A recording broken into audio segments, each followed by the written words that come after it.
تو وہ مزے کا کیریکٹر تھا, مجھے مزہ آیا. آج بھی ویسے عدنان کے ساتھ یہی کر رہے ہو اتنے سال اسے بہکا ہی رہا ہوں. اچھا سر, you started as an editor. Yeah. تو later on you started doing directing, right? Actually وہ میں بتاؤں, as an editor, not every editor can, become a director. Yeah, but all the ہو سکتا ہے editors کہ who have become directors have become good directors. جیسے کہ James Cameron also used to be an editor. کوئی comparison نہیں کر رہا ہوں, لیکن میں بتا رہا ہوں کہ وہ editor turn into a director ہیں. ٹھیک ہے. آپ کے Stephen Spielberg editor turn into a director. Okay. Pakistan میں بھی بہت سے ایسے ڈائریکٹرز ہیں جو ایڈیٹر سے ڈائریکٹر بنے. کیا ایڈوانٹیجز ہیں ایک ایڈیٹر کو اگر وہ ڈائریکٹر بنے, جو کہ شاید دوسرے ایسے لوگوں کو جو ایز اے ڈائریکٹر کام کرنا شروع کریں یا پہلے کسی کو اسسٹ کریں ان کو نہیں ہوتا؟ دیکھیں, میں تو سمجھتا ہوں ایز این ایکٹر, لیکن میں چاہتا ہوں سارے لوگ اس کو. بات یہ ہے کہ آپ کو جب آپ ٹیلیویژن کی زبان, ٹیلیویژن کی شارٹس کی زبان سمجھتے ہیں نا, تو آپ کو ایک ویژول, آپ کو ایک تو ہوتا ہے شارٹ, وہ ایک لفظ ہوتا ہے, لیکن ایک لفظ کا استعمال ایک جملے میں ہوتا ہے. تو ایک ویژول سینٹینس جو ہے وہ ایک ایڈیٹر جلدی سوچ لیتا ہے بنسبت ایک نان ایڈیٹر کے. آف کورس جو جتنے بھی سینئر ڈائریکٹرز ہیں جو ایڈیٹر نہیں رہے, وہ ان کو بھی وہی فن سیکھنا پڑتا ہے ویژول سینٹینس بنانے کا, آپ کو شارٹ سے ایک جملہ کہنے کا اور اس جملوں کو ایسے جوڑنے کا کہ وہ ایک پیراگراف بن جائے اور ایک کہانی بن جائے.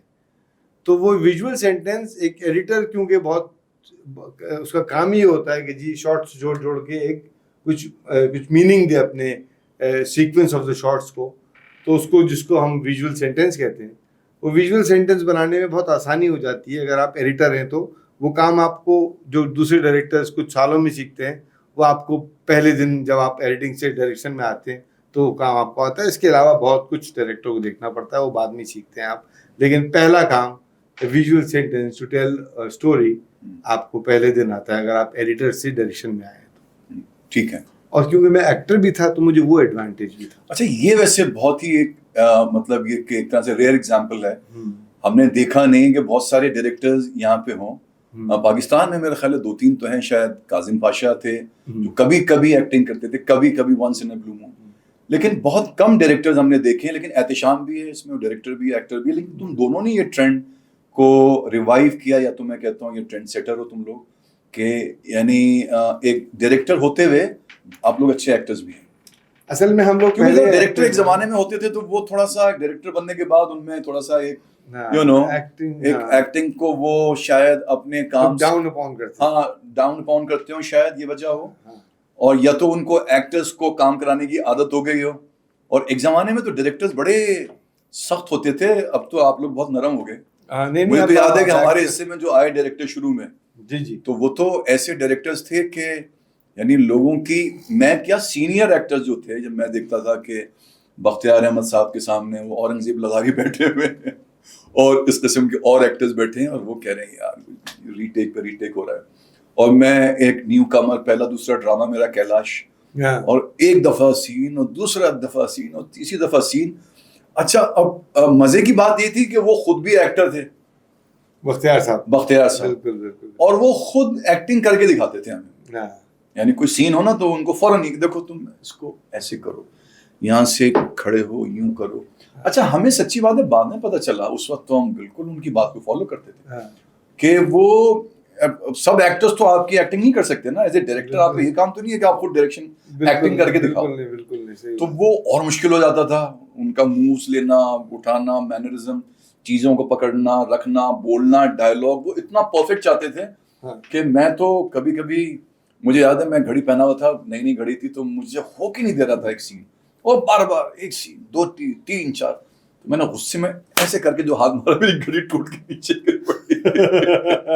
وہ جو کیسا لگا, انہوں نے بھی دیکھا, انہوں نے کہا یہ تھوڑا سا غصے میں آ گیا پٹھان. اس کو نام لیے بغیر اگر آپ اپنا تجربہ بتانا چاہیں کہ کیا کچھ ہمارے انڈسٹری کے ایسے ایکٹرز ہیں کہ ان کا ٹینٹرم بھی ہے اور وہ بہت اچھے ایکٹرز بھی ہیں, تو وہ کہتے ہیں نا کہ وہ دودھ دینے والی گائے کو لوگ برداشت کر لیتے ہیں, تو اس لیے ان کے ٹینٹرم کو سہا جاتا ہے کہ وہ اچھے ایکٹرز بھی.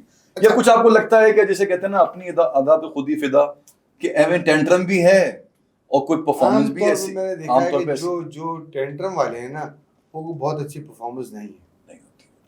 عام طور پہ وہی بات ہے کہ جو ذرا درخت پھلوں سے لدا ہوتا ہے وہ جھکا ہوا بھی ہوتا ہے. واہ. تو وہ ایک بات مجھے جا بجا نظر آتی ہے.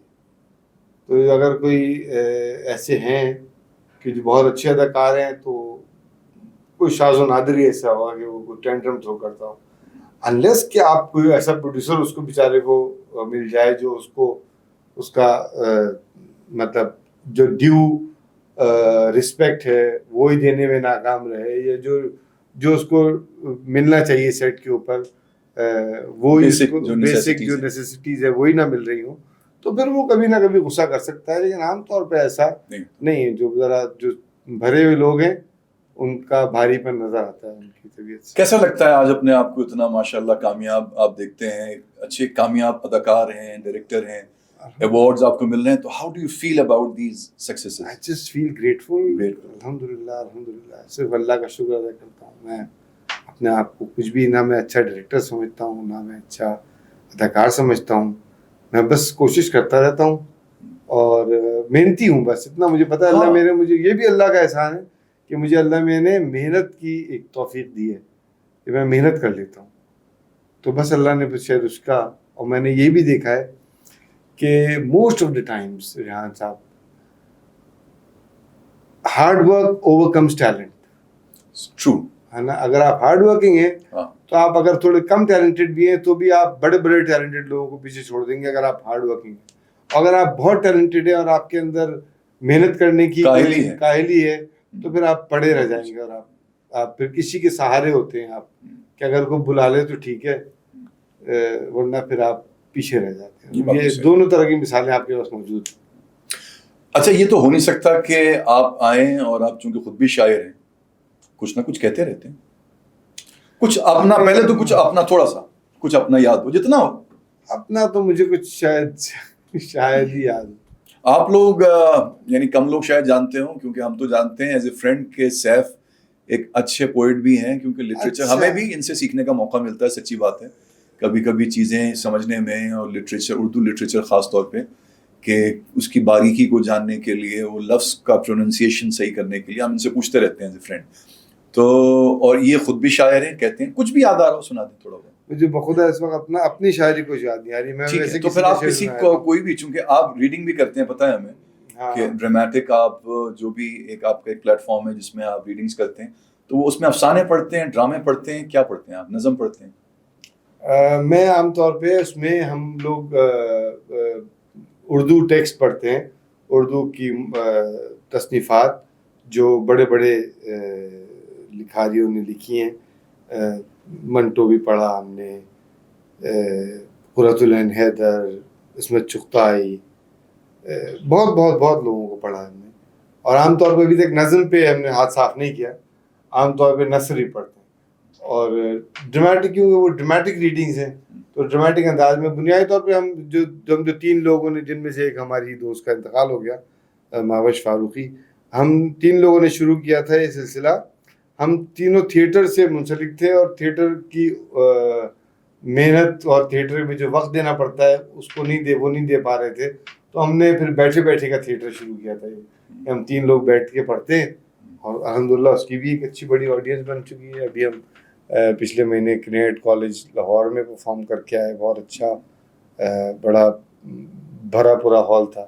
ہاں وہ تو بتایا آپ نے واقعہ, وہاں پہ تو بڑی آپ کی ڈسکوریز بھی رہی, وہاں پہ خاصی چیزیں آپ کی ماشاءاللہ زبردست. اور سب سے اچھا میرا خیال ہے آپ کا ٹور یہی والا تھا جو اب تک کی جتنی بھی ڈراماٹک آپ کے وزٹس ہوئے اس میں the last one was the great. It was a good one. It was a good one.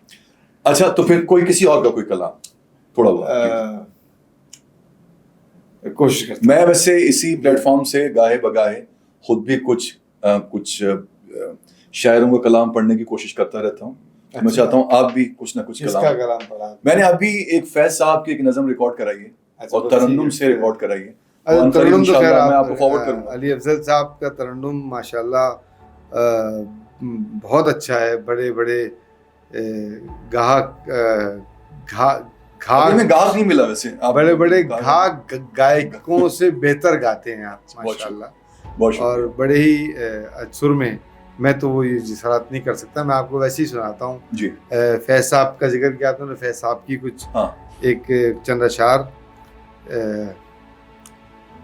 جب دکھ کی ندیاں میں ہم نے جیون کی ناؤ ڈالی تھی, تھا کتنا کسبل باہوں میں اور لہو میں کتنی لالی تھی. واہ واہ.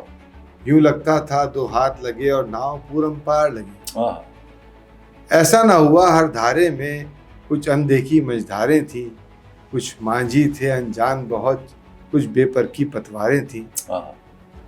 اب جتنے چاہو چھان کرو, اب جس پہ چاہو دوش دھرو, ندیاں تو وہی ہے ناؤ وہی, اب تم ہی کہو کیا کرنا ہے, اب کیسے پار اترنا ہے.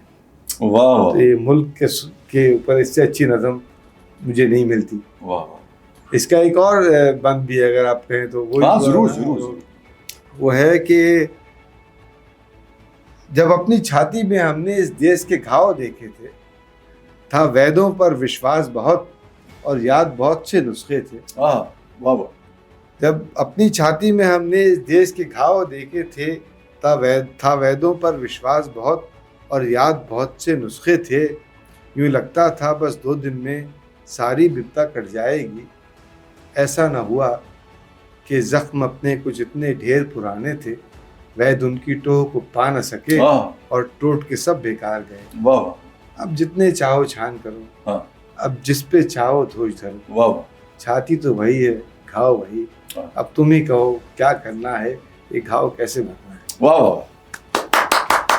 کیا بات کیا بات. سیف بہت شکریہ آپ کا, آپ تشریف لائے پروگرام میں. آپ کا شکریہ, آپ نے بلایا. اور میں چاہتا ہوں کہ آگے بھی انشاءاللہ جب تمہیں ٹائم ملے تم آؤ ہمارے پروگرام میں. ایسی مجھے بڑی خوشی ہوگی.